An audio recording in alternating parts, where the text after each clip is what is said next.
سورتوں کی تلاوت سنی ہے. ایک ہے سورۃ الاعراف اور دوسری سورت ہے سورۃ الانفال. انشاءاللہ ان دو سورتوں کے اندر اللہ رب العالمین کی طرف سے ہمارے لیے جو اہم پیغامات ہیں، اس مجلس میں ہم ان پیغامات کو سننے اور سمجھنے کی کوشش کریں گے. سورۃ الاعراف کی شروعات اللہ رب العالمین نے قرآن کریم کے ایک اہم حق کے ساتھ کی ہے. شروع میں آپ کو بتایا گیا تھا کہ قرآن کریم کے ہم پر بہت سارے حقوق ہیں، تو اس سورے کی شروعات اللہ رب العالمین نے قرآن کریم کے حقوق کے ساتھ کی ہے، اور اس کا اختتام بھی اللہ رب العالمین نے قرآن کریم کے حقوق کے ساتھ ہی کیا ہے. یعنی یہ سورہ شروع ہوتی ہے اور ختم بھی ہوتی ہے قرآن کریم کے حقوق کے ساتھ. اللہ رب العالمین اس سورے کے شروع میں فرماتے ہیں الف لام میم صاد، اس کے بعد کتاب انزل الیک فلا یکن فی صدرک حرج منہ لتنذر به وذکری للمؤمنین. یہ دو اہم مقصد ہے قرآن کریم کے نزول کا کہ ہم نے قرآن کریم کو کیوں نازل کیا ہے، تاکہ اے نبی آپ اس قرآن کے ذریعے لوگوں کو ڈرائیں، لوگوں کو تبلیغ کریں، لوگوں کو دین سکھائیں. یہ ہے حقیقت میں صحیح منہج کہ اگر آپ لوگوں کو دین سکھانا چاہتے ہیں، اس کا وسیلہ کیا ہوگا؟ اللہ رب العالمین کی طرف سے وحی، قرآن و سنت سے آپ لوگوں کو جوڑیے. افسوس کہ آج بہت سارے مدارس میں قرآن اور حدیث کا درس نہیں ہوتا، اس کی جگہ پہ فضائل اعمال اور بیشتی زیوا اور ایک جیسے دوسری کتابوں کو لوگوں کے سامنے پڑھایا جاتا ہے. فذکر بالقرآن من یخاف وعید. اللہ رب العالمین نے اصول بتایا ہمیں کہ اگر لوگوں کو وعظ و نصیحت کرنی ہے تو اس کا ذریعہ کیا ہوگا؟ فذکر بالقرآن. قرآن کے ذریعے لوگوں کو آپ دعوت و تبلیغ کریں، لوگوں کو نصیحت کریں قرآن کے ذریعے. تو اس سورے کے شروع میں اللہ رب العالمین نے قرآن کریم کے نزول کا مقصد بیان کیا، لتنذر به، تاکہ اس قرآن کے ذریعے آپ لوگوں کو ڈرائیں، وذکری للمؤمنین، اور یہ قرآن لوگوں کے لیے نصیحت کی کتاب ہے. یہ قرآن لوگوں کے لیے ہدایت کی کتاب ہے. اس سے لوگ نصیحت حاصل کریں گے. جس کی زندگی میں قرآن ہوگا وہ باعث سعادت اپنی زندگی سمجھے گا، اس کی زندگی میں شقاوت نہیں ہوگی. تو یہ ہے قرآن کریم کے نزول کا مقصد. اللہ رب العالمین نے اسی سورے کے آخر میں بیان کیا قرآن کریم کے ان حقوق کو بیان کرتے ہوئے کہ قرآن کریم کا ایک حق یہ ہے کہ جب قرآن کی تلاوت کی جائے تو غور سے اسے سنو. وَإِذَا قُرِئَ الْقُرْآنُ فَاسْتَمِعُوا لَهُ وَأَنصِتُوا لَعَلَّكُمْ تُرْحَمُونَ. کہ جب تمہارے اوپر قرآن کریم کی تلاوت کی جائے وَإِذَا قُرِئَ الْقُرْآنُ فَاسْتَمِعُوا لَهُ، تو بغور اسے سنو.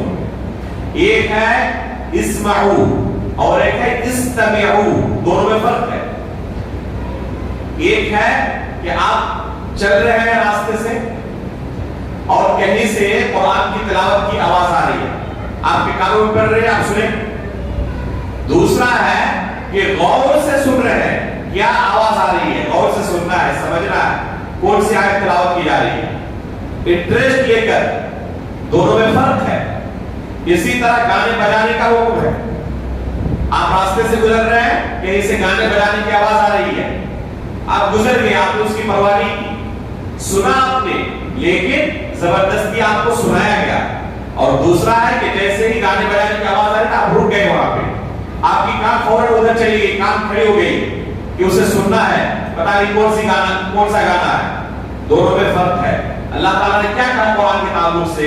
جب قرآن کی تلاوت کی جائے استمعوا، غور سے سنو، وانصتوا، اوپر یہ حکم دیا کہ تم اس وقت خاموش رہو.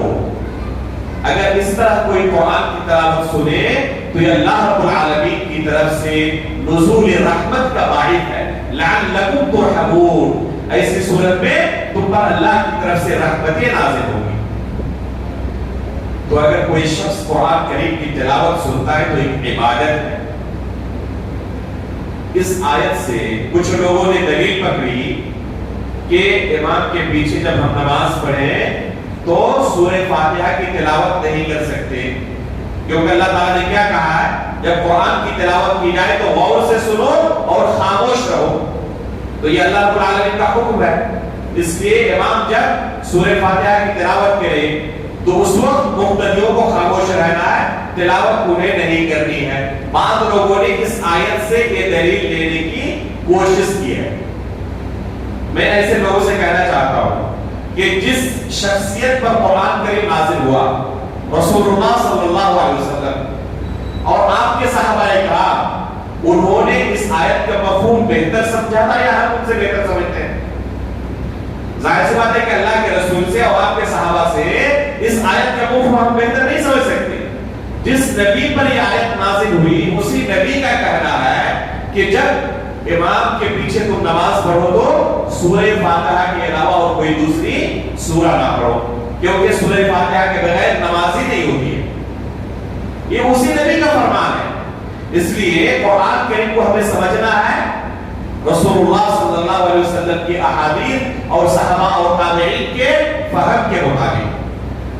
کسی بھی صحابی نے، تابعین نے یہ نہیں سمجھا اس آیت سے کہ امام کے پیچھے ہمیں سورہ فاتحہ نہیں پڑھنا ہے، بلکہ اللہ کے رسول صلی اللہ علیہ وسلم کی واضح حدیث ہے کہ اگر تم امام کے پیچھے رہو تو کیا کرو، سورہ فاتحہ کے علاوہ کوئی دوسری سورہ نہ پڑھو۔ تو سورہ فاتحہ کا پڑھنا ضروری ہے، البتہ اس کے علاوہ کسی دوسری سورت کا پڑھنا امام کے پیچھے اگر جہری قرات ہو رہی ہو تو مقتدیوں کے لیے جائز نہیں ہے۔ اگر جہری قرات ہو رہی ہے تو مقتدیوں کے لیے جائز نہیں ہے، لیکن اگر قرات سری ہو، جیسے ظہر کی نماز ہے، عصر کی نماز ہے جس میں سری قرات ہوتی ہے، تو اس میں مقتدیوں کے لیے گنجائش ہے کہ سورہ فاتحہ کے علاوہ دوسری سورہ بھی پڑھ سکتے ہیں۔ البتہ جہری نمازوں میں سورہ فاتحہ کے علاوہ دوسری کوئی سورت مقتدی حضرات نہیں پڑھ سکتے، البتہ سورہ فاتحہ کا پڑھنا ضروری ہے کیونکہ اس کے بغیر نماز نہیں ہوتی۔ تو یہ قرآن کریم کا حق ہے کہ ہم قرآن کریم کی تلاوت کو بغور سنیں۔ دوسرا اہم مسئلہ اس سورہ کے اندر جو اللہ رب العالمین نے بیان کیا ہے وہ بہت ہی اہم ہے ہمارے اس سماج اور معاشرے کے لیے بھی۔ وہ کون سا مسئلہ ہے؟ بلا علم شرعی مسائل پر لب کشائی کرنا۔ ہمارے پاس شریعت کے متعلق جس طرح کا علم ہونا چاہیے نہیں ہے۔ ہم نے کسی عالم دین کے پاس بیٹھ کر ایک مدت تک اس دین کو سیکھنے کی اور جس طرح طلب علم کا معروف طریقہ ہے اس کو اختیار نہیں کیا۔ اپنی ذاتی محنت سے کچھ ترجمہ شدہ اردو، انگریزی اور دوسری زبان کی کتابوں کو پڑھ کر ہم نے دین کا کچھ علم لے لیا اور اس سے ہم اپنے آپ کو کیا سمجھتے ہیں، داعی اور مبلغ اور مفتی اور مرشد، اور دوسروں کو دین سکھانے کے میدان میں اتر جاتے ہیں۔ چنانچہ کیا ہوتا ہے، علم نہ ہونے کی بنا پر ایسے لوگ دین کے متعلق بہت ساری ایسی باتیں کرتے ہیں جو کہ حقیقت میں دین کا حصہ نہیں ہوتا، اور اللہ رب العالمین کی شریعت کے متعلق کوئی ایسی بات کہنا جو کہ حقیقت میں شریعت نہ ہو، یہ انتہائی سنگین جرم ہے۔ اس جرم کا اندازہ اس سورہ کی اس آیت سے لگائیں۔ اللہ رب العالمین فرماتے ہیں قُلْ إِنَّمَا حَرَّمَ رَبِّيَ الْفَوَاحِشَ مَا ظَهَرَ مِنْهَا وَمَا بَطَنَ وَالْإِثْمَ وَالْبَغْيَ بِغَيْرِ الْحَقِّ وَأَن تُشْرِكُوا بِاللَّهِ مَا لَمْ يُنَزِّلْ بِهِ سُلْطَانًا وَأَن تَقُولُوا عَلَى اللَّهِ مَا لَا تَعْلَمُونَ۔ اس آیت کے اندر اللہ رب العالمین نے گناہوں کو بتدریج بیان کیا ہے۔ پہلے چھوٹے گناہ سے شروعات کی ہے، اس کے بعد بڑے، اس کے بعد بڑے، اس کے بعد بڑے، اس کے بعد بڑے، آخر میں کیا کہا، وَأَن تُشْرِكُوا بِاللَّهِ مَا لَمْ يُنَزِّلْ بِهِ سُلْطَانًا۔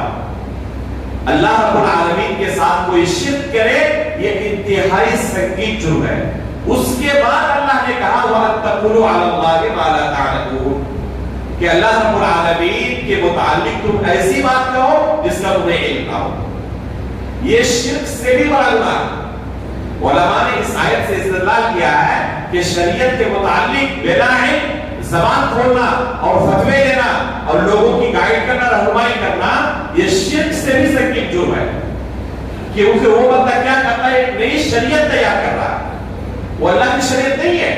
اپنے ذہن سے دماغ سے جو اس نے سمجھا اسی کو لوگوں کے سامنے شریعت بنا کر پیش کر رہا ہے. تو یہ انتہائی سنگین جرم ہے. اس آیت کے اندر اللہ رب العالمین نے اور متعدد آیتیں ہیں جن آیتوں میں اللہ رب العالمین نے اس خطرناک جرم سے لوگوں کو ڈرایا ہے کہ ایک کام خطرناک ہے, بہت سنگین جرم ہے, تو اس کام کے اندر کبھی داخل ہونے کی کوشش نہ کرنا. اس کے لیے شرعی طریقہ ہے کہ پہلے بندہ علم حاصل کرے اور علم حاصل کرنے کے بعد وہ اس میدان میں اترے اور پھر خود فائدہ اٹھائے گا اس علم سے اور دوسروں کو پھر اس علم سے فائدہ پہنچائے گا. تو یہ ہے شرعی طریقہ. تیسرا اہم مسئلہ جو اللہ رب العالمین نے اس سورے کے اندر بیان کیا ہے اور ایک دو آیتوں کے اندر نہیں بلکہ بے شمار آیتیں اللہ رب العالمین نے اس تعلق سے نازل کی ہے, وہ کیا ہے؟ وہ ہے کہ تمام انبیاء کی دعوت اللہ رب العالمین کی توحید کی. اس سورے کے اندر کئی نبیوں کا اللہ تعالیٰ نے تذکرہ کیا, صرف ایک نبی کا نہیں. چنانچہ نوح علیہ السلام کے متعلق اللہ رب العالمین فرماتے ہیں لقد ارسلنا نوحا الى قومه فقال یا قوم اعبدوا الله ما لكم من اله غیره. نوح علیہ السلام کی دعوت تھی یا قوم اعبدوا الله ما لكم من اله غیره, اے میری قوم کے لوگوں اللہ رب العالمین کی عبادت کرو, اس کے سوا تمہارا کوئی برحق معبود نہیں. آگے اللہ تعالیٰ نے کیا فرمایا وَإِلَىٰ عَادٍ أَخَاهُمْ هُودًا قال یا قوم اعبدوا الله ما لكم من اله غیره. یہی ہود علیہ السلام کی دعوت تھی, انہوں نے بھی یہی کہا اعبدوا الله ما لكم من اله غیره. آگے فرماتا اللہ تعالیٰ وَإِلَىٰ ثَمُودَ أَخَاهُمْ صَالِحًا قال یا قوم اعبدوا الله ما لكم من اله غیره. آگے اللہ تعالیٰ فرماتے ہیں وَإِلَىٰ مَدْيَنَ أَخَاهُمْ شُعَيْبًا قال یا قوم اعبدوا الله ما لكم من اله غیره. تو یہ تمام انبیاء کی دعوت تھی. تمام انبیاء کی دعوت کا خلاصہ کیا ہے؟ ایک اللہ کی عبادت کرو, اس کے ساتھ کسی کو شریک نہ ٹھہراؤ. یہ تمام نبیوں کی دعوت کا خلاصہ تھا. اس لیے اگر کوئی شخص حقیقت میں اس قرآن کریم کو شروع سے آخر تک پڑھے تو اس کا خلاصہ یہ نکلے گا اعبدوا اللہ ما لکم من الہ غیرہ. ایک اللہ کی عبادت کرو, اس کے ساتھ کسی کو شریک نہ ٹھہراؤ. یہ جو شرک کا جرم ہے اللہ رب العالمین اسے برداشت نہیں کرتا, اسے معاف نہیں کرتا. بقیہ دوسری گناہ ایسی ہے کہ اللہ تعالیٰ چاہے تو معاف کر دیتا ہے, شرک کا گناہ اللہ تعالیٰ کبھی معاف نہیں کرتا. یہ تمام انبیاء کرام کی دعوت تھی.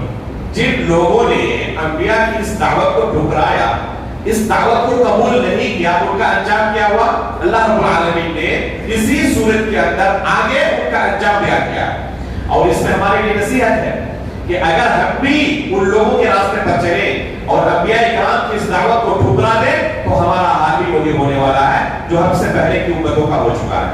اللہ تعالیٰ نے ان کا انجام بیان کرتے ہوئے کہا وَلَوْ أَنَّ أَهْلَ الْقُرَىٰ آمَنُوا وَاتَّقَوْا لَفَتَحْنَا عَلَيْهِمْ بَرَكَاتٍ مِنَ السَّمَاءِ وَالْأَرْضِ وَلَٰكِن كَذَّبُوا.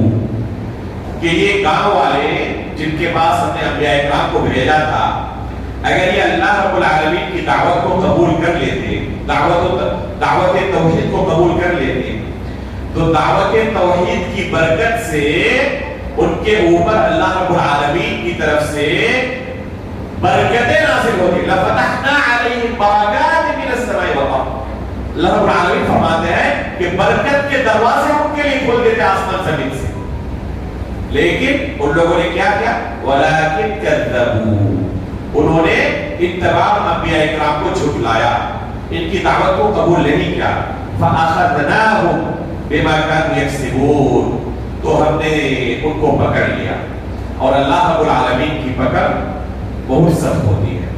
اللہ رب العالمین اگر کسی کو پکڑنا چاہے تو بچ نہیں سکتا.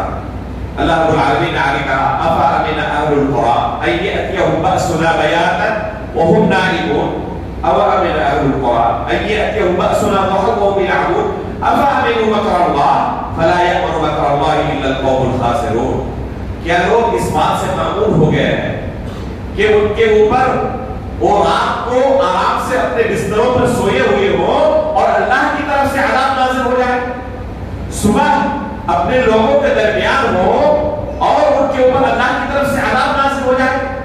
کیا اللہ رب العالمین کے عذاب سے یہ لوگ معمول ہو چکے ہیں؟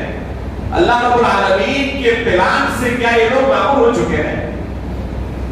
اس لیے لوگوں کو اللہ رب العالمین کے عذاب سے معقول نہیں ہونا چاہیے اگر کوئی اللہ رب العالمین کی اس دعوت کو ٹھکراتا ہے۔ آگے اللہ رب العالمین نے موسیٰ علیہ السلام اور فرعون کا قصہ بالتفصیل اس سورہ کے اندر ذکر کیا ہے۔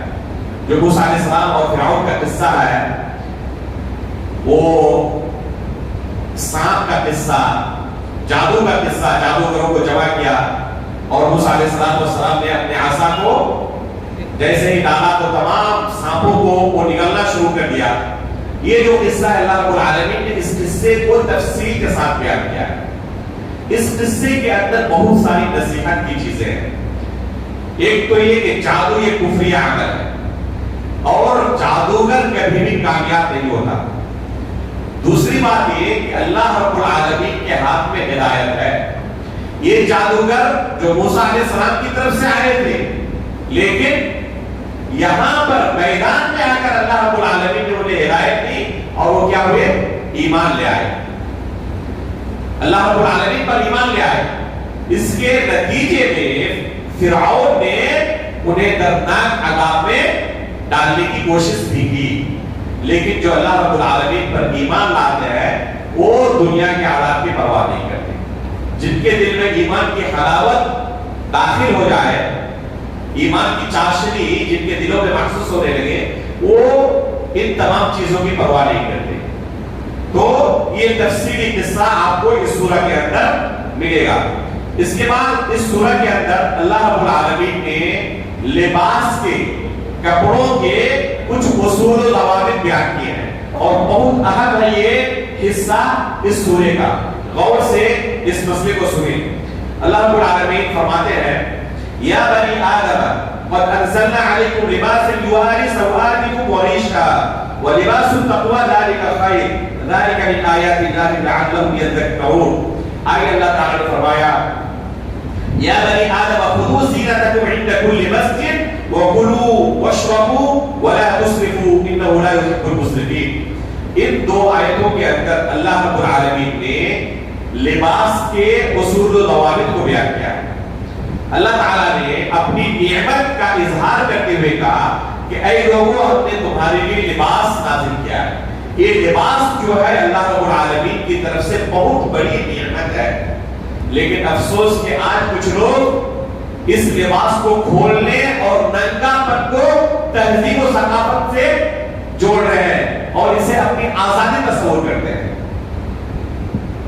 یہ آزادی نہیں ہے، یہ حقیقت میں اللہ کی طرف سے عذاب ہے کہ اللہ رب العالمین کی اس نعمت کو کوئی قبول نہ کرے اور ننگے پن کو ترجیح دے۔ اسلام ننگے پن کو قبول نہیں کرتا۔ وَثِيَابَكَ فَطَهِّرْ، جو اللہ کے رسول کو دوسری وحی نازل ہوئی، کیا کہا کہ اپنے کپڑے کو اے رسول آپ پاک کریں۔ اسلام نظافت کا مذہب ہے۔ یہ دوسری قوموں کے یہاں ہے جو بغیر کپڑوں کے ننگے رہتے ہیں، جو گندے رہتے ہیں، ناپاک رہتے ہیں اور اسے مذہبی چیز سمجھتے ہیں۔ اسلام کے اندر نظافت ہے، طہارت ہے، پاکیزگی ہے، اسلام کے اندر عفت ہے۔ اسلام اس چیز کو بڑھاوا دیتا ہے۔ اس آیت کے اندر اللہ رب العالمین نے ایک اصول بیان کیا کہ جو بھی لباس ہے جسے ہم لباس کہہ سکتے ہیں، اصل حکم اس کا یہ ہے کہ وہ حلال ہے، وہ جائز ہے۔ اصل حکم اس کا یہ ہے کہ وہ حلال ہے، وہ جائز ہے۔ صرف اسی لباس کو ہم ناجائز کہیں گے، اسی کپڑے کو ہم ناجائز کہیں گے جس کے بارے میں شریعت کی طرف سے دلیل موجود ہوگی کہ اس طرح کا لباس جائز نہیں ہے۔ اس لیے اس مسئلے کو غور سے سمجھنے کی ضرورت ہے کہ کون سا لباس جائز ہے، کون سا لباس جائز نہیں ہے۔ یہ عام اصول آپ سمجھ لیں کہ جو بھی لباس ہے اس کا اصل حکم یہ ہے کہ وہ جائز ہے۔ اگر کوئی کسی لباس کو ناجائز کر رہا ہے تو اسے دلیل دینی پڑے گی کہ یہ لباس تمہارے لیے جائز نہیں ہے، حرام ہے۔ جب تک دلیل نہ دے اس کی بات قابل قبول نہیں ہے۔ دلائل کی روشنی میں اگر ہم دیکھیں کہ کس طرح کے لباس ناجائز ہے شریعت کی نگاہ میں، تو اس کے کچھ اصول و ضابطے ہیں 10-12 میں آپ کے سامنے ان اصول و ضابطوں کو اختصار کے ساتھ بیان کر رہا ہوں، غور سے سنیں۔ اس میں لباس کے تعلق سے پہلا ضابطہ یہ ہے کہ وہ لباس کسی ایسی چیز سے نہ بنایا گیا ہو جو بذات خود حرام یا ناپاک ہو۔ وہ لباس کسی ایسی چیز سے نہ بنایا گیا ہو جو لباس بذات خود حرام ہو یا ناپاک ہو۔ جیسے مردوں کے لیے ریشم کا لباس مردوں کے لیے کیا ہے؟ حرام ہے۔ تو ریشم سے جو بھی لباس تیار کیا جائے گا اس کا حکم کیا ہوگا؟ حرام ہوگا۔ سونا مردوں کے لیے حرام ہے، سونے سے جو بھی لباس تیار کیا جائے گا مردوں کے لیے کیا ہوگا؟ حرام ہوگا۔ اسی طرح جو لباس ایسی چیز سے تیار کیا گا وہ جو ناپاک ہو، جیسے کتا ہے، خنزیر ہے، سور ہے، یہ کیا ہے؟ ناپاک ہے۔ تو اس سے، اس کے چمڑے سے جو بھی لباس تیار کیا جائے گا اس کا حکم کیا ہوگا؟ حرام ہوگا، وہ جائز نہیں ہوگا۔ یہ پہلا ضابطہ ہے۔ دوسرا ضابطہ ہے کہ مردوں کا لباس عورتوں کے مشابہ نہ ہو، عورتوں کا لباس مردوں کے مشابہ نہ ہو۔